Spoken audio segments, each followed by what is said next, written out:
Hey, welcome back everyone. It is now March 12th of 2022, and ever since the very end of the Book of Boba Fett, a lot of Star Wars fans have truly been looking forward to the Obi-Wan Kenobi TV series, the Ahsoka Tano TV show, and the Mandalorian Season 3, which without a doubt are the three top priorities for Disney and Lucasfilm to really handle. They want to make sure that they can create a successful lineup of Star Wars TV shows that are going to be very successful to the Star Wars fandom.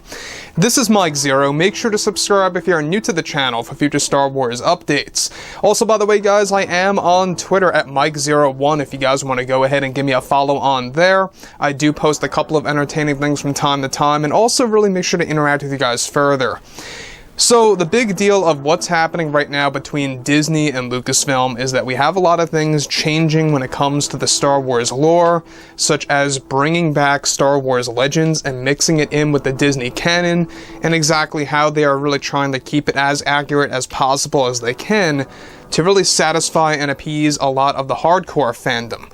Now, when we look at everything related to, the Book of Boba Fett, that was a minor speed bump, but when we look at specifically of what's going on with the Kenobi TV series and the marketing for that, so far so good. I mean, the one major criticism that I myself have noticed and agree with is that the Grand Inquisitor's design is just a little bit off. There seems to be, a little bit of a difference in comparison to the animated version, such as the shape of the head and the overall body mass.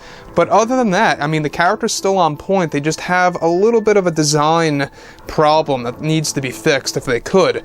But when we look at everything related to what's been going on with Lucasfilm's Kathleen Kennedy, we obviously know that she's still having a hard time with the show called the Acolyte TV series, of course. We also have Project Vortex that she's working on.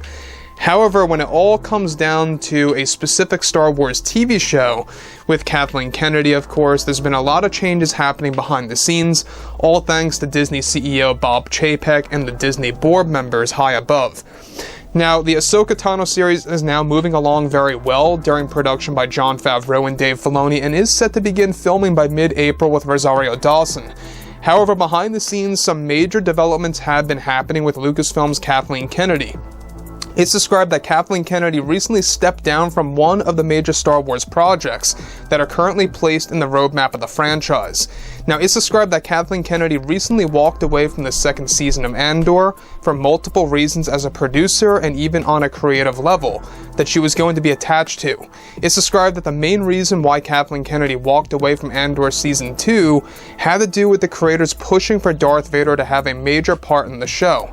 Something that Kathleen Kennedy didn't want to include with, of course, the Disney board members involved with, and made this actually happen. Now, to actually make things a little bit more clear here is that Kathleen Kennedy wants nothing to do with Darth Vader in, of course, the second season of Andor. In case you guys didn't know, Andor is going to be 3 seasons. They already actually greenlit the next 2 seasons, the second of which is going to begin filming very soon. We'll get into that in just a second. So further, it's noted, however, that Kathleen Kennedy wanted little to no references or pieces of George Lucas's vision in the second season of Andor that is set to begin filming this fall. Actor Hayden Christensen is also in the talks to return for the role of Darth Vader in the Andor series, where he is set to step back into the suit once again, just like he did in the Kenobi show. This is something also that Kennedy wanted to prevent from happening, as she believes that using too many legacy characters is going to make Star Wars fail and devalue a series like Andor. Season 1 of Andor is also described to have many surprises with Darth Vader. However, Season 2 was always up in the air when it came to bringing back Vader. That is now complete, thanks to the Disney board members making it all possible. So, one thing about Kathleen Kennedy is that you can tell that this is yet another prime example that she does not care about the legacy characters, about the Star Wars fandom asking about the legacy characters and whatnot. One thing that is for certain about all of this is that it's very good news that she walked away from the series, walked away from the second season of Andor as a producer and even on a creative scale that actually leaves open for Disney's higher-ups to actually call the shots even further with the Andor show. Now, Kathleen Kennedy is strictly only working on shows like Project Vortex and the Acolyte TV series, but she still had some involvement and some creative power over the Andor second season. And the thing about this is that when you look at Darth Vader, obviously the fans have been really expressing themselves with joy ever since they saw that first look of Vader for the Obi-Wan Kenobi TV show. You know, Entertainment Weekly finally gave us that. I actually discussed, you know, about all of that a couple of days ago, about Vader's return and exactly what they're really trying to do with Vader's castle and how that's going to be a big deal in the Kenobi show. They even got the Rogue One creators to step in to fulfill Vader's castle in a new light. We're going to be seeing different partitions of that actual location. But the thing about Kathleen Kennedy is that this doesn't really end here, is that she's also trying to deconstruct the philosophy of George Lucas and what Star Wars stands for in the Acolyte TV series and also in Project Vortex, both of which are based within the High Republic era. Honestly, I think it really is good news that she walked away from Andor, even though not a lot of fans right now seem to be all that excited about the show until we get a shred of footage, like actual teasers and or trailers, right? So moving on from all of that, alright, another reason why Kathleen Kennedy moved away and stepped down from Andor Season 2 was due to the fact that George Lucas will be heavily involved with the show in order to create the proper tone of Rogue One and A New Hope style. Now, Lucas is said to already be in the talks to co-write a couple of episodes for the second season of Andor in the coming months to get things rolling and started for the Star Wars universe. Kathleen Kennedy kept on trying to prevent Vader from reappearing in the Andor series for its second season and didn't want Hayden Christensen involved at all with that actual show that is now finally and thankfully happening.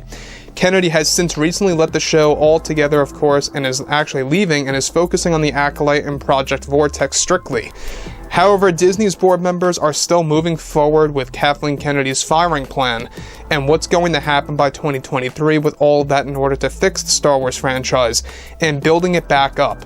Kathleen Kennedy to this day is still having problems with the Acolyte show, and that may, of course, actually create further problems with the overall release date. So in case you guys didn't know, there's a lot of problems with the Acolyte series getting that official release date. We still don't know exactly when it's coming out. So far, it's 2023, but that's still vague right now. We're still not quite sure if it's going to make that 2023 release, all dependent on when they begin filming, you know, when pre-production finally comes to a close, and they've just been entering a lot of setbacks constantly, you know, time and time again. It's not ending.